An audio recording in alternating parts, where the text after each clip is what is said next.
Сәлеметсіздер ме? Бүгін мінекей тауықтың грудинкасы менен жауырын несі дейміз, көкірек төс еті менен мінекей 3 пиязды араластырып қуырып, бұның қасына күрішті суға пісіретін боламыз. Дайындау тәсілін көрсетеміз қазір. Қуырып, бұған және қаймақ салатын боламыз.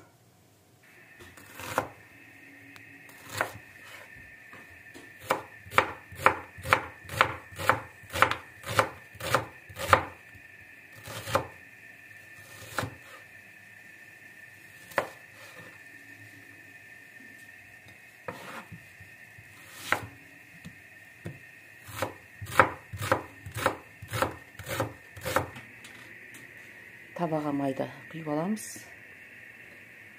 Қазір табақ қызғаннан кейін, май қызғаннан кейін майға қуырамыз. Бірінші пиязды жақсылап қуырып аламыз.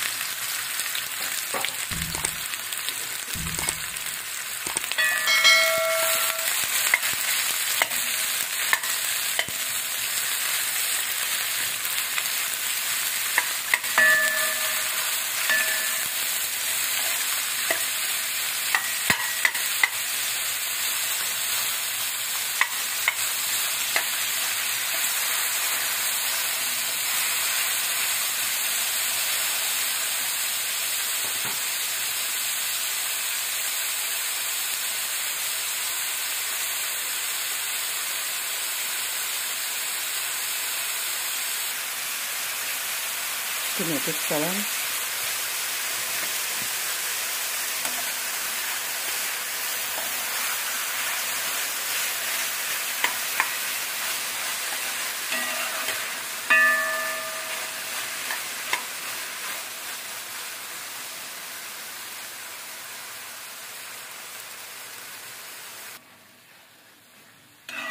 Piyazımızды осындай етіп жұмсақ қылып қуырып алуымыз керек. Где-то бір 5 минут қуырамыз. Крышкасын жауып қойып. Бізге пияз жұмсару керек.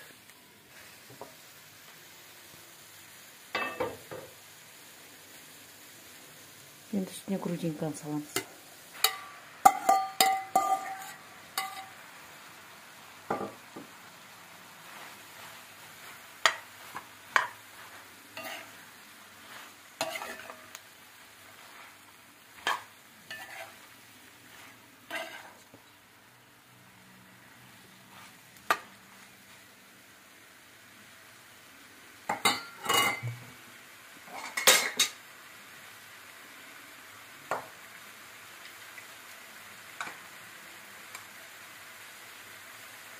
Мерный ложками қара бұрыш саламыз.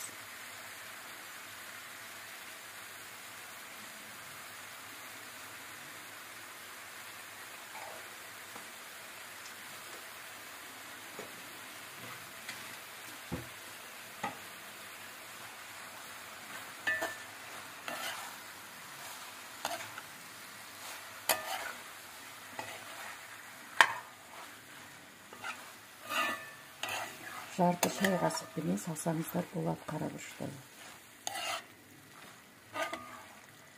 Бұны да жақсылап қуырып аламыз қазір.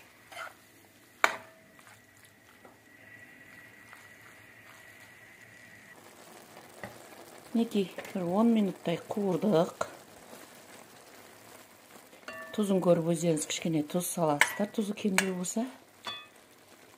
Енді үстіне суын құямыз. 500 грамдай су құясыздар. Суын құйдық. Енді үстіне 3 қасық қаймақ саламыз. Мынандай қаймақ. 20%.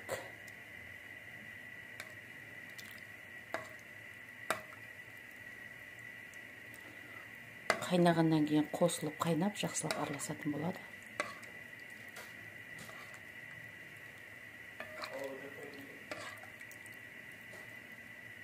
Сол қайнағанша күрішін дайындаймыз.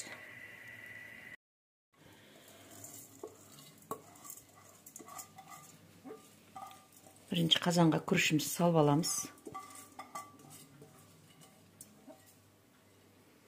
Үстіне көз мөлшеріменен су құятын боламыз. Мынау 3 кесе, кішкентай шай кесеменен 3 кесе күріш. 1 2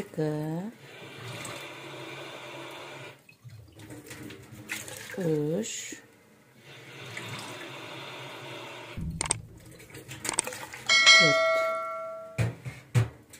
4 кесе салқын су құйдық.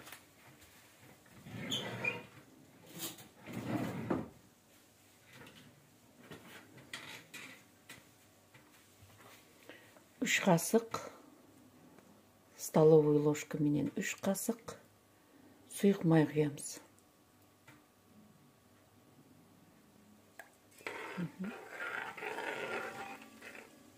Жақсылап араластырып,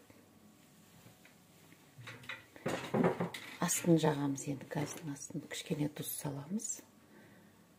Өзіміздің дәмімізге қарай жарты қасық, ас қасықпенен жарты қасық тұз салдық. Енді астын қосатын боламыз газда.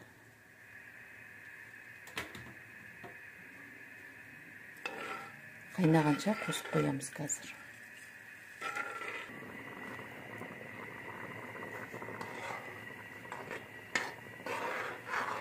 Күрішіміз қайнап жатырыпты. Араластырып, баяу отта қоямыз. Астын қайтарып, баяу отта пісіріп алатын боламыз.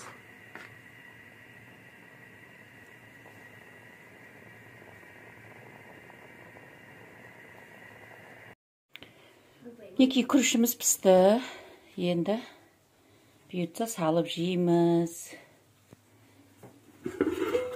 Неке соусымыз да дайын болды.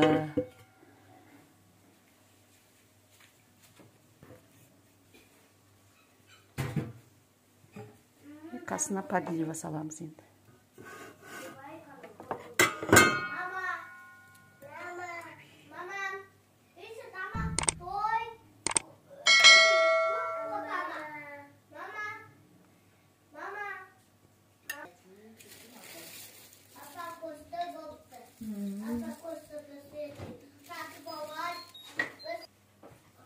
Бүгінгі тамағымыз ұнаса, лайк басып, комментарий қалдырып, каналыма тіркеліп кетіңіздер. Рахмет.